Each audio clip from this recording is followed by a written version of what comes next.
ganito sana kaluwag ang biyahe, no? Sa EDSA luwag, oh. Ganyan sana araw-araw. Maganda kung ganito araw-araw. Mula Lunes hanggang Biyernes, ganito sana. Sa mga kailan-ilan lang yung mga bumibiyahe sa sakyan, no? Ganyan sana lagi kaluwag ang kalsada. Sa Makati walang mahalin. Ayan, traffic lang, oh.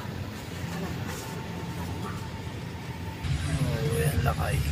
Paisa-isa yung jeep. Oh, dito na kami sa Ortigas. Taas. Papunta ng Santolan. Luwag ng EDSA, oh. Makikita nyo, ilan lang yung mga sasakyan na bumibiyahe. Yan yung mga maagang pumasok. Pauwi na rin yung mga yan. Puro private. Luwag, oh.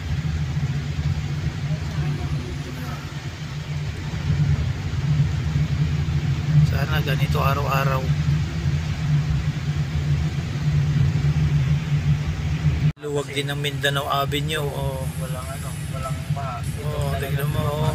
Luwag ng Mindanao Avenue. Dati pag dumadaan kami ni Brother Pete dito, traffic. Oh, ngayon luwag.